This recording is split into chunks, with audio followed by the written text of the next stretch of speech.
All right, here we go. Welcome to the Thundering Herd Legends One-on-One Podcast. Spotlighting Thundering Herd icons from the gridiron to the courts, the diamond, the pitch, the track, the courses, and beyond. Each show will sit down and go one-on-one with a Thundering Herd sports great. Here's your host, Jason Toy. Welcome in, everybody, to another edition of our Thundering Herd Legends podcast. Jason Toy here with you, and our guest this week is a guy that I have been lucky enough to know for many, many, many years. Matter of fact, he was one of the guys that helped me transition into life in martial athletics back many moons ago. Oh, man, we're getting old, I'm telling you that right now. But he was also a great true son of Marshall, and he's joining us now, and Jared Turner. Jared, buddy, how are you? I'm great, Jason. How are you? It's good to have you here. You know, you and I have known each other for 30 plus years now, which is great. But like I said, and I was honest in that aspect that, you know, when I was trying to make that transition, and here for me coming in as a walk-on, I was coming in about the time you were wrapping up. Right. And you became an instant friend to me and another buddy of ours, Mike Janovic, Yep. who was also transferring into. And Yep. And we had that period where we had to make that transition deal of that first year into it, and you were great, great friend to be a part of it. And just a great guy to hang out with too. We had a lot of good times. Yeah, well, correctly. So let me just back up for just a second. I'm not nearly as good a person as you're making me out to be. I appreciate it, but the fact is that when you have good people around you, it makes things a lot easier. And you guys were just, super. Walk on or not, I had to walk on. Yeah. And so I had committed to Cincinnati coming out of high school, and they were 0-11, but they had John Harbaugh. Now I didn't know who that was. But that's where I committed to. And then my dad, being an FBI agent, was speaking at Marshall, and I came down to listen to him speak, and Madison Sayer got a hold of me and explained that this is where I needed to be, and this is where my brothers were, and Haas and Scotty Crouch from Winfield and all my other Winfield, all the Woodrums and that whole but they're like a whole clan, and just the best people in the world. And so it didn't take much convincing. Next thing, I was at a game that Bart actually blew his knee out, or the spring game, and I don't regret any. I'm so happy that I came here, and the lifelong friends and the brotherhood that we're going to talk about is what has come back and kept me alive, and I benefit from this every year. It seems like ongoing, nonstop. So I'm glad I made that decision. And like you said, we're going to talk about the brotherhood and more about that here in just a bit. But going back, you mentioned Winfield and the cast of characters that have come out of the Putnam County area in Winfield. But you were part of state championship teams? Yes. And you had a lot of success there. We had a lot of success there. And I want to say this, too, by the way, while you're at it. So when we talk about Winfield, I usually jokingly mention the School of Champions. And it's hard for people nowadays to realize that. Now, if you're talking about track and all the other sports, they've done a fantastic job, just dominated. But football it's been a go. Now they have the new coach in one of our former teammates, Eddie Smolder, and he's actually married to Coach Bailey's daughter. Chris Massey is the assistant coach there. So we got. I know that's killing him being from East Bank, but he's finally, if he would have worked a little harder in high school, he might have been able to play for us. Play for you guys? Yeah. But yeah, I would say you got intensity definitely on that coaching staff between Smolder and Massey. Yeah, no doubt. And that's if that's what it was lacking something, because they've turned it around. As far as I believe they're like 4th or 5th, maybe 6-1. They're going to have a showdown with Scott, I believe. Oh, yeah. And so, but all that said, yeah, you're right. The 1987 team. And I can tell you what that taught me.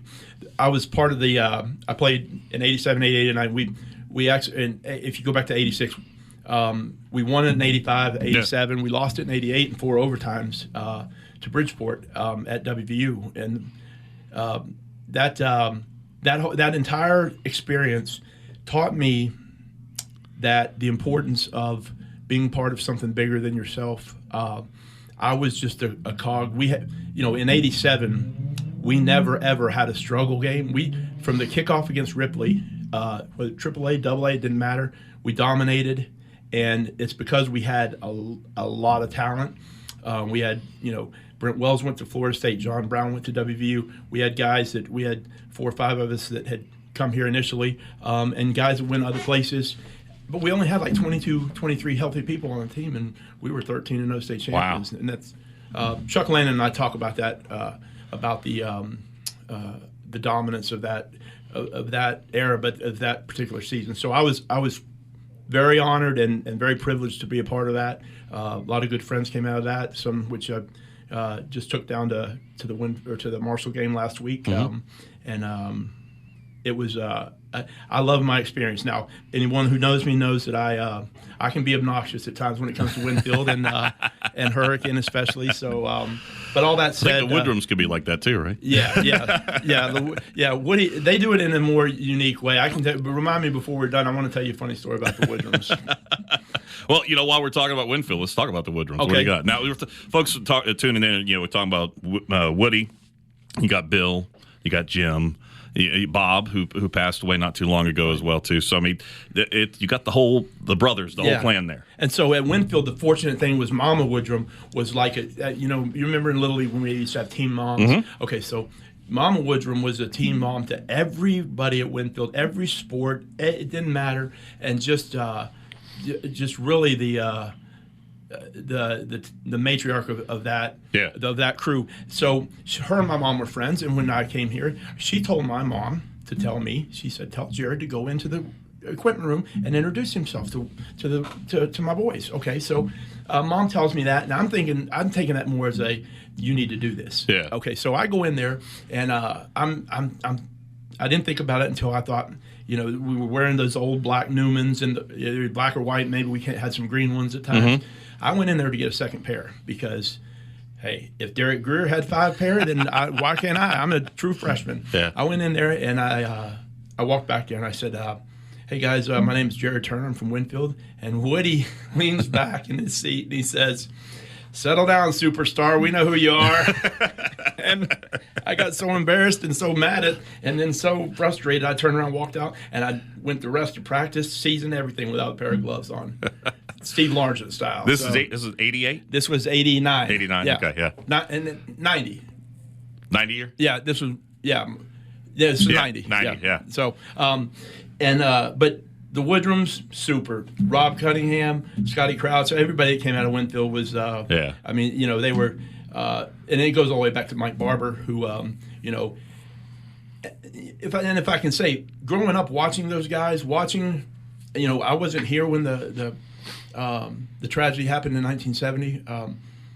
I wasn't born until 72, but we were moving around with the FBI, and so, but I do know when we got here to Winfield, or when we got to Winfield, I learned quickly about Marshall and their history, and I watched the foundation being built all the way up through the 70s and to the 80s, and to the Mike Barbers, and to passing it along to,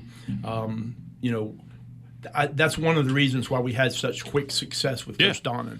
Not taking anything away from the strategy and the coaching and all that, but we had some quick success because we had some talent. Yeah. Eric Gates is one of my closest friends, and he transferred from Ohio U, where he was starting, and it was a cast of characters. But that said, it was back then it was normal. So, but a lot of talent and a lot of the foundation that the guys nowadays, when they are good about recognizing that the foundation was built long before the success, and so that's why we take pride in it and ownership in it, and hope that the new guys coming in take ownership in what happened before them. Yeah, I was gonna say, because even in the losing years, when it was down years or any of that, that was all build the foundation of where it is today. But and Jared, you talked about you coming here. Obviously, at Winfield, with only 23 guys on the team, you're playing both sides of the ball. I played, So where did you play? I know you're a linebacker. I played. Well, so actually, in high school, I was a safety and a tight end, split end, tight end, depends on, and a long snapper. Really? And I took a lot of pride in my long snapping now. Mike and I have had a couple nights up there at the golf course where we've kind of eyed each other up and let's go. And then I bend over and realize that the wounds and the injuries I may be good for one snap now, but so I long snapped. I had a good run as a defensive back as far as interceptions are concerned because of the pressure we put on the quarterbacks, and let's face it, we weren't facing we did face Jed Drenning, who was probably the best quarterback we ever faced, maybe the best in the state until J.R. House came along. And we had Shane Pinkerton that we had to face, and it was never. We had so much talent up front that it made our job easy. I ended up with the state record in interceptions in the first game of the season against Nitro, and then I ended up, as far as statistics, pass breakups and interceptions was my what I left at Winfield. So I came here as a safety, and then the second year they moved me to Will linebacker, and that's hard when you're playing behind a Will, William King or a Shannon King or whatnot. But those guys, the group of guys I came in with, even like the LaRon Chapmans and Shannon Morrison, who's over there right now, and Joe Cherico, who was here a year before me, taught me more than most people will ever know, and I'm forever endeared to him. And you talk about making that transition into the college side of things. Real quick, you moved around, obviously, the kid. Where were you born? I was born in Washington, D.C. Were you? Okay. My dad was in agents training. He was 22 at the time. Really? He was a clerk for the first 9 months until he was old enough to go through agents training at 23. We moved around every couple months, it seems, at the beginning. We went from Panama City and Jacksonville, Florida, to the Dakotas, South Dakota. He fought on his partner Leonard Peltier, or his partner Ron Williams, and Ron's partner Jack were killed by Leonard Peltier during the Indian Wars in '75 when we were up there. Okay. We moved to North Dakota, then to Puerto Rico. Big transition there. But then from there to Beckley. From Beckley, I grew up in Beckley. My elementary school. So. I'm still partial to Woodrow and to all my David Reed and Chris Gross and all those guys that have come out of there that just are lifelong friends. Went to Winfield, or we transferred to Winfield, and I didn't include all the smaller stops that we had along the way, but a lot of moving around, and the common denominator in that was I had a younger brother that we were just best of friends. I would beat him once a week, maybe, if he took my G.I. Joe men. But we were still always as close as thieves. So, what about your when you got here to Marshall and you got to play over at the old Fairfield Stadium, which I never had the chance to do? I've done football games there and high school games. Everybody tells me I'm not missing anything, but the one thing I always remember when I came in is you could tell the guys when I came in 91, 92. The guys that played a lot of games over at Fairfield had a lot of practices because fingertips were kind of rubbed off. They had a lot of burns on the arms and the legs and the knees and all that too. So it was a challenge to play at that field, wasn't it? Oh, it was. And at the time, for some reason, it was state of the art, or so we were told. and probably when they laid it, it was state of the art. But that was back when they were, they would describe how they put it in. And all I knew is that every single person, on defense at least, I can speak to where the athletes played is on defense. And that's a shot at all the offensive linemen that gave me fits throughout the years. But we all wore those grid neoprene pads on the compression pads on our elbows and on our knees underneath our. And so if you look at any of those pictures or videos, you're going to see everybody's got these black knee neoprene sleeves on and elbows, because you hit that, man, it was like hitting concrete. It would just tear you. And then even with that, you'd hit your hip and it'd take the hide off of you. And it was just, it wasn't pleasant, but I thought I was at the big time. We played Furman in '90. They had 17,000 people there, and I thought, this is the big time. This I've hit it, man. I don't know what I've done to be so fortunate, but all I know is I've fooled some people, because I thought that, and to me that was, and that atmosphere over there, it was packed. They were on you. Yeah, they were on top of you. You're right. That was a big deal. And, of course, talk about building in that transition when you came in 90. And then, of course, we started back in 87 making run towards championships in the playoffs. And you could tell the improvements happening there. And then, of course, the run in the 91 with the championship deal down in Statesboro, too. Yep. So, it was pretty special to be around that, wasn't it? Very special. And, some things that we talk about when looking back on that, the first thing that comes to my mind are the teammates and the athletes. I was in a different situation, and I don't mind to share this with you, but at some point during one of the so we had it was the one where Chris Hamilton blew his knee out, but we had a scrimmage up at Laidley Field in 91 scrimmage. So this was in 91. We were up there scrimmaging the week before the green-white game, and I caught an interception, and Coach Donnan yelled at me from the other side of the field, but he yelled something to the effect of, "Good job, 30." And it seems like Derek Greer looked at me and says, "He doesn't even know your name. You better fix that." Now, in my twisted mind, that meant, okay, I'm going to show them, so I'm going to fight every day in practice. Now, I grew up fighting. I grew up, and so I was hitting people late. I was just obnoxious. I was tough to deal with, and from a standpoint of and it ended up costing me a suspension, and it cost me, and they gave me more than ample chances, and then until they couldn't anymore, and I was indefinitely suspended. And I went ahead and took that because I was going to have my back cut on, and I was getting ready to graduate anyway. So, fortunately, my school was paid for, so I didn't. But yeah, that was on me. I got into some skirmishes out in the bars. In the community. Yeah, in the community. And at first, I tried to sell it with, Coach, what am I supposed to do? A guy grabs a girl in front of me, and his point, which was. Which at my 19, 20, 21-year-old mind wasn't seeing was this is a pattern that I'm not worried about that. I'm worried about why are you out there at 2:30 in the morning when you know this is going to happen? And if you can't control it, then I'm going to control it for you. And eventually he did. And one of the finer moments for me was last year or year before last when we had that Zoom call with everybody. And Coach, I was able to see Coach Don and speak to him. And he had reached out to me whenever I was wounded in Iraq. So we'll get to that. But yeah,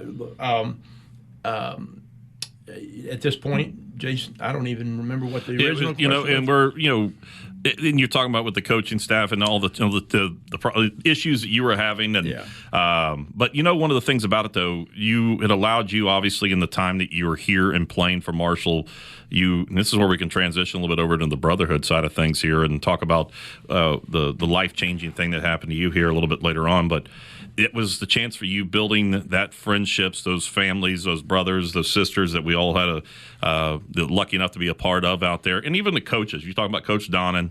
I know Coach Gale. I mean, all of them as well. I know Coach Gale's probably as important. I'll tell you a story here in a minute about me with Coach Gale, but how important was he in your life? Well, let's just say this. I come home wounded from Iraq, and when I say wounded, I mean I was in bad shape. And he came over and got me, and took me to the facility, and made sure that I understood. And you know how Coach Gale is. He's not going to pamper you. He's not going to pet you. Yeah. He's going to yell at you, and he's going to make sure that, brain injury or not, I could be I could be on my deathbed, and he's going to scream at me and tell me, which is what he did. And he made sure I understood that I still had a team, because what was left of mine was still in Iraq, and I was here, and it was just a bad situation all the way around. Without him, without Phil Ratliff, Madison Sayer, Eric Gates, Matt Downey, and Bartram, and Jen, and the whole family. Those are the people that have kept me alive, and we'll get into that. But yes, Coach Gale, I hated his guts when we were here in '90. There was times where he would come down the hall, and I would actually peel off and go somewhere else because I didn't want that confrontation. Because this was in the old Gullickson. This was in Gullickson. We lifted in the basement down there, and it was it was just. And they would turn the heat when we were conditioning. It seemed like they turned the heat up and the humidity, and guys, it was just miserable. But what was even more miserable was getting on Coach Gale's bad side. I don't know if you could get on his good side. I never thought I could as a player. The whole time as a player, and that was the thing for me when I came in. And I walked on. I wasn't fast. My athletic ability was. I had good size. I was a good sized kid coming in, so I wasn't the quickest or whatever. But I was too small to play line. I was too, I wasn't. I was too slow to play wide receiver. Tight end is where I came in, and and I mentioned this before, and I talked about this when we did the podcast with Bart, and the fact that he was truly my big brother when I came in, because he took me under his wing and took care of me. Him and Kurt Nethercutt both, and taught me the ways of what needed to be done and how things would happen. But when I first came here And when I was in high school, my parents and I flew up.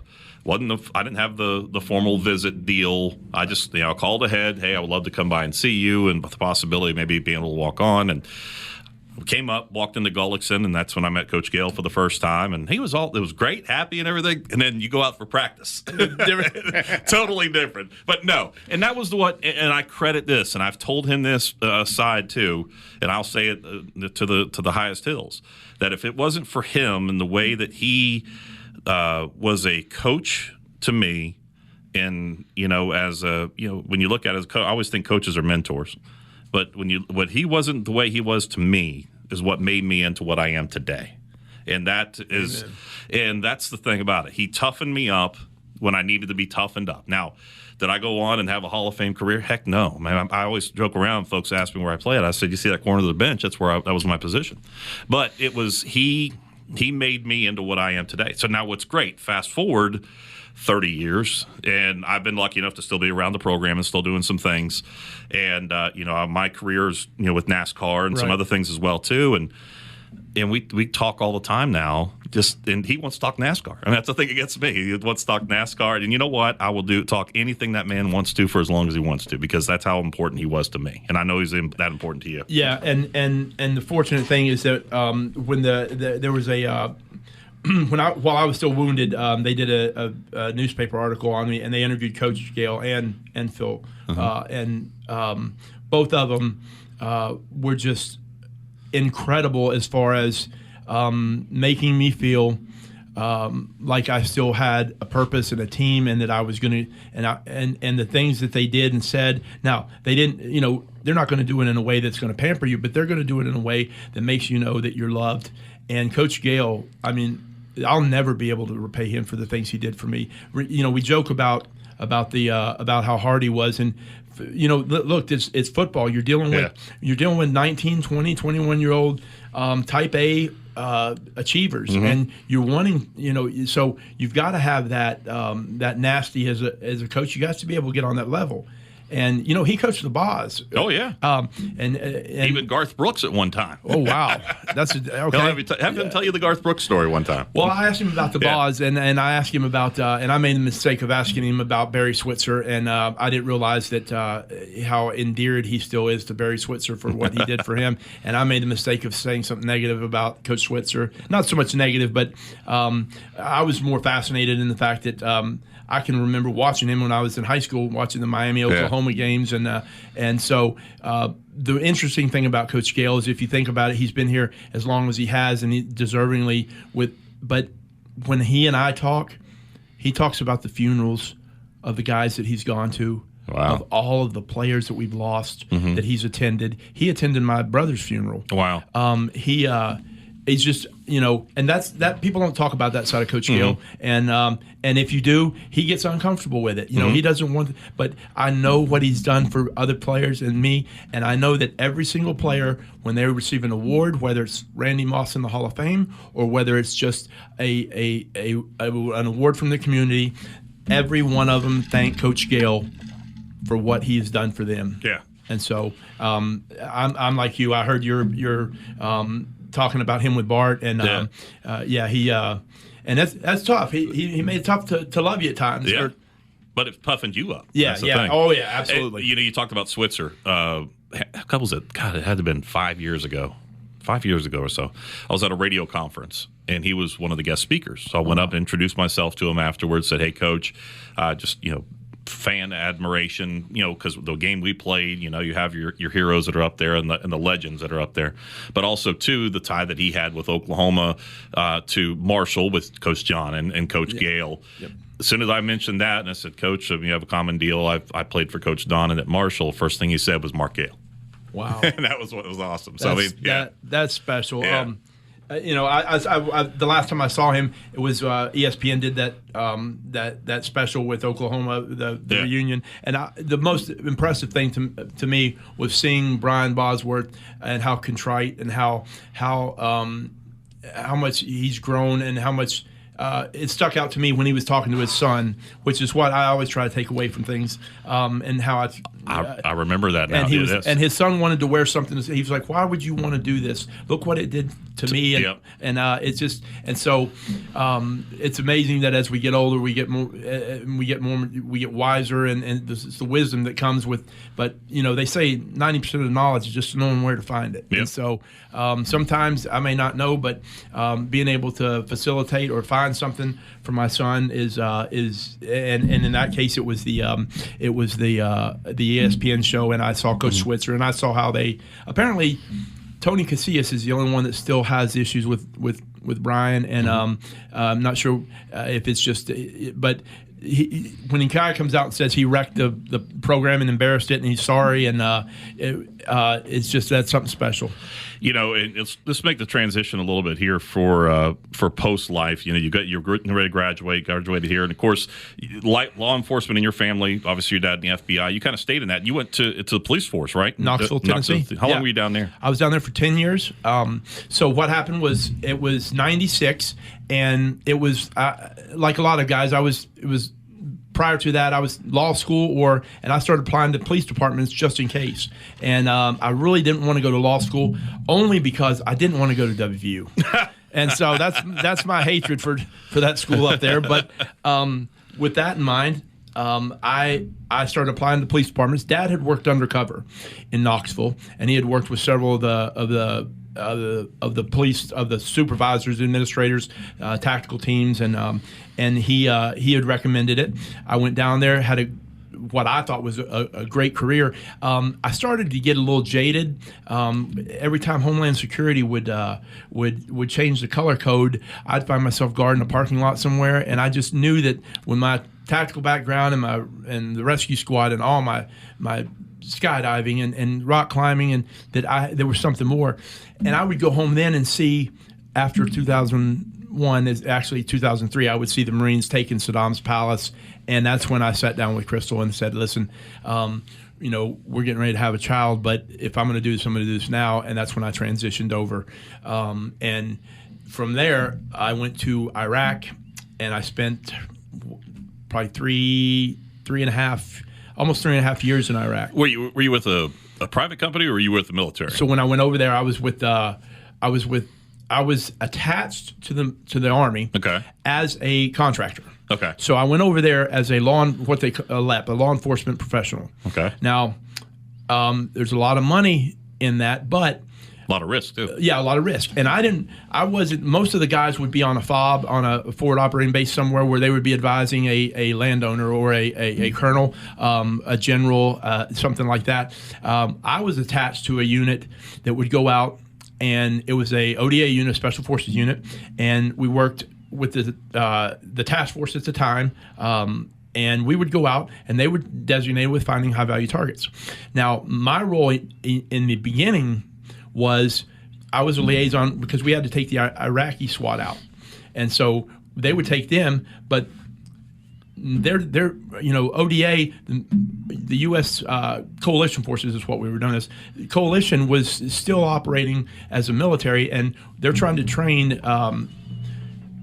local police and SWAT teams, and so that's where I came in, and it started with that, and then once I blended in and they got to trust me, then it was an everyday, 300 missions later. Wow. So some of the best people on both sides that I worked with, and I would go back tonight if it hadn't been for what happened. Well, let's fast forward a little bit and what happened. You're there almost 3 years. You're actually getting ready to come home, if I remember correctly. You're about 16 days or something like that? 18 days. 18 days from coming home. If you can, take us back to what happened that day that changed your life forever. Yeah. So in early 2009, we had a new SOFA agreement, and the SOFA agreement is a status of forces agreement that we enter into with the Iraqis, with the host country. And basically what it is it's how we're going to behave and what happens if somebody is out, where's he going to be prosecuted, all that. So what our role is going to be, we pull them back as advisors more, and but in 2009 we start to turn over all the prisoners that we had housed since the initial shock and awe invasion. Well, there were 16 high value targets that were 15 of them were on death row, and we had turned them over to the Iraqis. They were all Al Qaeda leadership, and within an hour they were gone. And by gone, I mean the Iraqis acted like they didn't even know. And the Iraqis at the jail, they either bribed or threatened their way out. Nonetheless, we were tasked with going to find them immediately. And so we broke up and went and started looking for them. If you fast forward, we found half of them in the first 2 days. It took the rest of them that made it down to Baghdad. It took us about 2 weeks, but by that time I'd already landed back in the U.S. with my injuries. So what happened was, we went into a village, Qadisiyah in Tikrit, Saddam's hometown, and so the whole place there is in certain places is really, really anti-coalition forces, but the Iraqis are still good people, and so. We entered into a house, and we kind of split up. We were trying to cover a lot of ground quickly, so it wasn't like a whole team was. How big of a team were you with? There was 12-man team. We had 2 linguists, and then we had the attachments from the ISWAT, from the Iraqi SWAT, and so there was probably 24 of us total, maybe somewhere around there, 20. But we had split up to cover this whole village instantly, and I'm with 2 Iraqis and a linguist, and as an Arabic speaker, I didn't need the linguist. Just for the general information, but we go up to the house, and I explained to the guy, to the patriarch there, that we need to search your house to make sure nobody's in there, and make sure you guys are fine. Okay, no problem. And I'm speaking to him in Arabic, so he's kind of a little shocked at first. He comes out, and I said we need females out too, and that's where you get into problems. And so they're not going to have that. And I told them, we're not searching anybody. You can come with me. I just need to check the house, make sure nobody's hiding. Now I'm communicating this in Arabic. We go in. We don't destroy the place like many of the Iraqis. Yeah. We don't take the TV, because that's what they did under Saddam's regime. That's and so when we come out, I turn around, I apologize to him, I thank him, and I shake his hand. And he looks at me, and he's asked me if I was Muslim, if I was Arabic, if I was Iraqi, and we go through all that. And he says, "Why are you speaking Arabic?" And I just simply explained to him that I'm in your country. You shouldn't have to speak. I'm trying to use a little bit of kindness to get without. Just they're used to people diplomacy too. Yeah. Thank you. Yeah. That's a better word. And so because of that, so he comes forward, kisses me 5 times, cheek, cheek, cheek, cheek, cheek, and then he tells me I'm welcome in his home, in his village, anytime. He's one of the sheiks in the area. We go 2 doors down, and I have to know this man didn't know this was set up like this. But we go 2 doors down, and we go to a structure, kick it in, and when the door at first wouldn't budge, I tried to kick it harder, and it flew open. And when I did, I saw the command wire. And I don't remember anything after that. And It just exploded. It leveled pretty much the whole city block. Wow. Killed several people, which struggled with for a while. But so what happened was it blew me off whatever it was into a pillar. And then the second impact syndrome that we know so well in football, I was knocked out, and then I hit the ground. And it buried me under some rubble. I know this from my team and from what the after-action reports. My medic comes around the corner, and he looks, and he sees the Iraqi male, the guy that was 2 doors down, the man, and his 2 sons digging, and he's standing there over me with my weapons, protecting me. And he's waving, pointing, saying that I think he's alive, something to that effect. They ended up giving him some type of an award, some monetary award, just thanking him for his humanity, because he could have ended my life right there.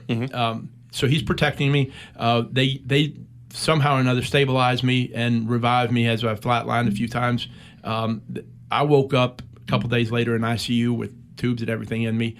But the point that when I tell that, I make sure I emphasize that if I was like even some of our U.S. coalition forces units that were just, that we're not going to fool around with the diplomacy, that you'll do what I say because I say.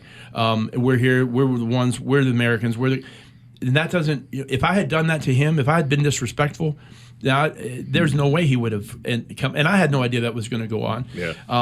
And unbeknownst to any of us, Al Qaeda had set up a camera across the street on a balcony, and they had videotaped all of it. Wow! And so when I watch the videotape now, it doesn't bother me now, but like I'll show it when I'm speaking to somebody, to a group, and we've got it from like a couple different angles because of their propaganda, and then because one of our sister units had a video camera on that area. So I do have it on video. It's just it bothered me for a long time. Not so much my injuries that I suffered, because I suffered some catastrophic injuries. It's bothered me that the survivor's guilt, the what it caused, and I had to come to terms with the fact that I might have kicked the door in and caused that, but I didn't plant that bomb there, and I didn't. And so, and that might sound simple, but there's some things that really struggled. So, so with you and on that door. Obviously, you survived, but we'll talk about the injuries here in a second. But how many perished in that? I think there were 23. Really? Yeah, 23. Just of citizens that were around there. Girls and boys across the street. Wow. I mean, it leveled the whole. When you see the picture, the video, you'll see it leveled the whole city block. And there was nothing. I mean, there was a crater-sized hole in the ground. And as much as I wanted. I just went through a lot of emotions with that, and at the end of the day, I had, to be quite honest, I had done that 300-400 times prior to that. It was a common thing, and there wasn't any other way we could have mitigated that risk. We were trying to get a hold of these guys that were before they set up an ambush, before they were able to function as a unit and garner leadership. And so we were moving fast for a reason. We weren't moving recklessly, but it's just one of those things that in my time, it was my number. Tell folks about the injuries. What did you suffer? So it blew me so all I remember is I felt like a flash of light and like a train hit me in the back of the head. And that's all I can remember. However, apparently it blew me off the porch. What saved me was that big metal door, from what I'm told, from what the surgeon said, because it actually shielded a little bit of the blast, but it collapsed the whole structure, and it collapsed it on me. And I suffered a traumatic brain injury, a broken neck. It blew out or broke the majority of my teeth, which all had to be removed and then replaced with implants. It fractured my right behind, I guess it's the orbital bone. It's the eye socket, essentially. My jaw, blew my eardrums, lost the use of my left eye with some peripheral vision and some night vision, and separated my shoulder.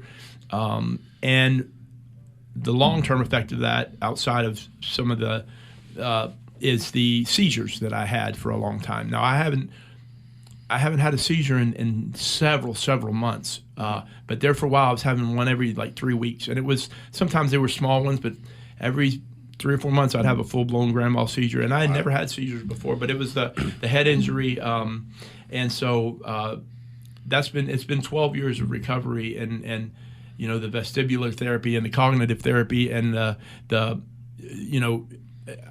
when you go to somewhere and you're not in, I'm not in Fayetteville where there's a big base. I'm not at Fort Bragg. I'm not at Benning. I'm not at, any of these places where there's larger institutions.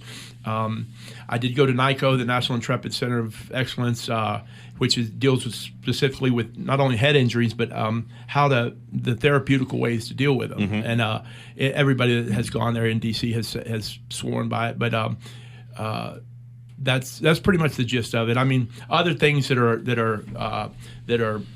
not, the night. I'll have nightmares about a couple things. I never have any nightmares about any engagements that I had or anyone I engaged. It's usually just one or two things, and but those are the ongoing effects. I just had my dental surgery. Since we're talking about it, I just had it last week or week before last, and they put the rods up in all the way through because it blew out the majority of my upper portion of my mouth, and so they had to put the rods, like I think they call them zygomatic implants, but it goes up into your cheeks, and so they're going to attach the bridges to them after the 38 stitches. Most of them have dissolved. So, and it's been 12 years, but it's been I can see the light at the end of the tunnel, and I'm anxious to get through that. So, when you came, where did you come to when you realized When I woke up, I was in the cache, still in Iraq, and they couldn't fly me home right then because I had a head injury, and they had to stabilize me first. So they either were going to send me to Balad, which is Anaconda. That's the biggest base we had there, Air Force Base. They had swimming pools and theaters, and you'd have thought you were at Laguna Beach. But they were going to send me there. But if they had me there, they were going to keep me there for like 2 months to do your rehab and all that. Yeah. And so the problem was getting me on the flight to fly home at that altitude with a head injury. And so once they stabilized me and got me home, then I had the option of where I wanted to go. And mainly because of my wife and son, I wanted to be here with them, and I didn't want to.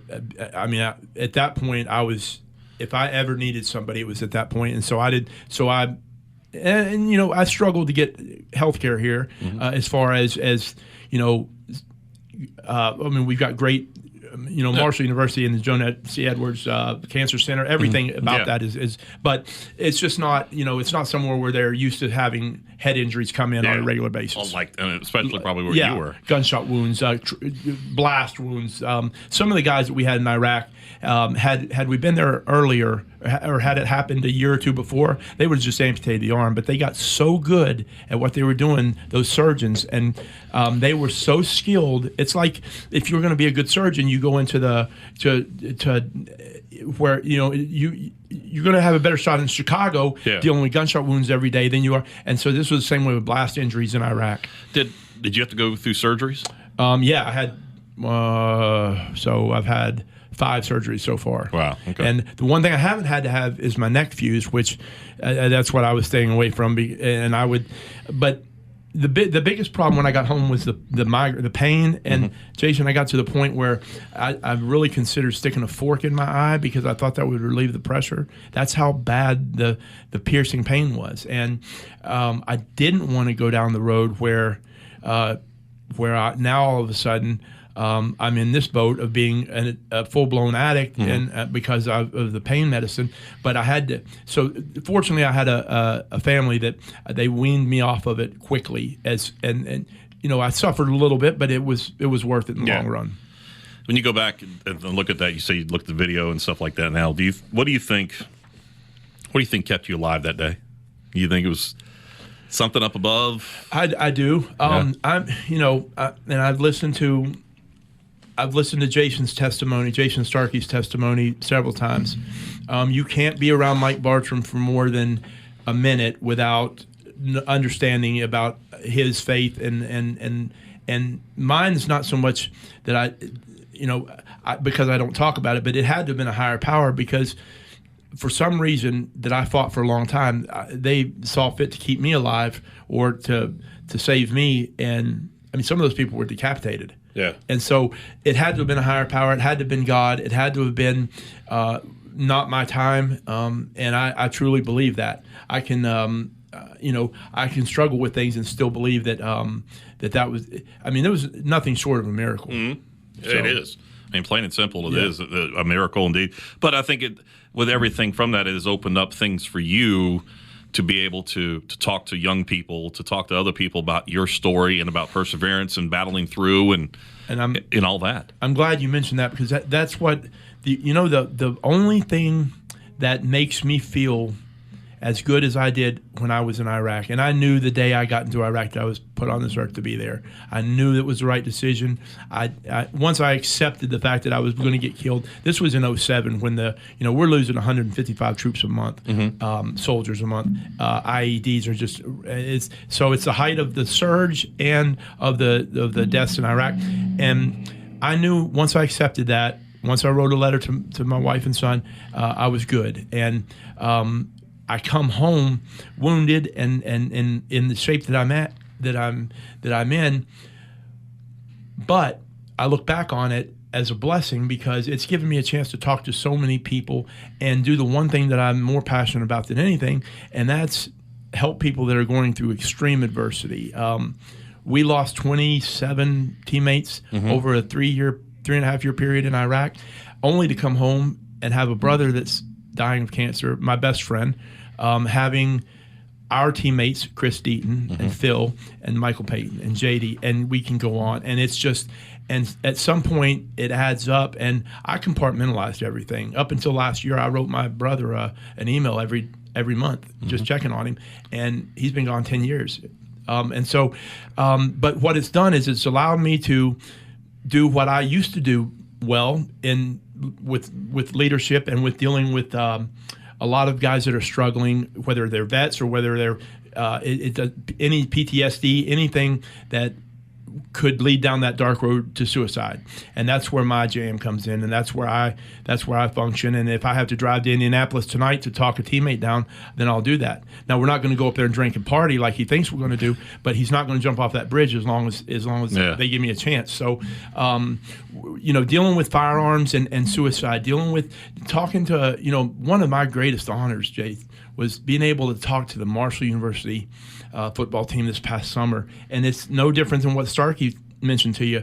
The fact that they had me over there and Coach Gale sat there and listened to me give my testimony and talk about what kept me alive. My teammates from Marshall, they were the ones that kept me alive. They're the ones to this day that keep me alive and that keep me, and aside from my son. And so those are the things that when I can talk to other people about adversity, I tell the students this all the time, and I know we're wrapping things up, but I talk to the players about this. Adversity is not getting arrested and getting kicked off the team or getting suspended for a game or breaking your leg or blowing out your knee and having to sit. That's not adversity. But you're learning to deal with adversity on a smaller scale, because when you deal with the real adversity, when you deal with when you deal with as a police officer, you have to go notify a man that his wife, mom, and 3 girls were killed in a minivan accident right before Christmas, and he's just lost his entire family. That's adversity. When your wife tells you she has breast cancer, and when you find out that someone's in stage 4, get your affairs in order. There's nothing we can do. It makes you not only appreciate guys like Eric Gates who have beat cancer, and guys like Coach Gale, and all these people that have had these just tremendous success stories. And I feed off of that, but I try and explain to the young guys that these things aren't adversity. These are humps in the road. The real adversity you'll be prepared for. And how I learned to deal with it, how I learned to deal with the chaos, which I was very comfortable in Iraq, was what I learned here at Marshall on a smaller scale. And so how I learned to operate as being part of something bigger, and then dealing with chaos and dealing with adversity, started at Winfield and Marshall. That's awesome. And of course, now it transitions in the fact of, you talked about your brothers and and we have Herd brothers now, which is great. And I say it's Herd brothers, it's Herd brothers and sisters too, because it is. There's a lot of ladies that are involved with us on it, and they. I always tell folks this. I've been blessed with a lot of things in my life. I have 2 beautiful, healthy kids. My wife and I. We've been just celebrated our 2nd wedding anniversary, but we dated in high school, so it's like 30-year separation. I found the love of my life. Wow. But the other part of it too is the time that I continue to have with Marshall University, Marshall Athletics, the Herd brothers. Because growing up, I had a stepbrother. I was lucky enough to have a stepbrother. I was an only child. These guys and girls with Herd brothers are my brothers for life. I know Amen. The folks you served with overseas in Iraq, or you served in the police force with. Yeah. I mean, you've got a whole bunch of brothers and sisters out there supporting you. Yeah, but you know what? None of them are any important than the other. And the thing is what I try to tell people is Iraq and what we did over there, it was no different. With the exception of the consequences, it was no different than how you strategically plan for a game and how you prepare and how having the guy you're fighting for the guy next to you. You're not fighting for the country or for the fans. You're fighting for the guy next to you. You're doing your job, as Bill Belichick likes to say. There's so many correlations, but the bottom line is that the teammates, the camaraderie, the brotherhood, that's for life. And teammates will never be as important during your playing time as they will be in the future. Yeah, it doesn't matter if you're a Heisman Trophy winner or if you worked in the equipment room or anywhere else.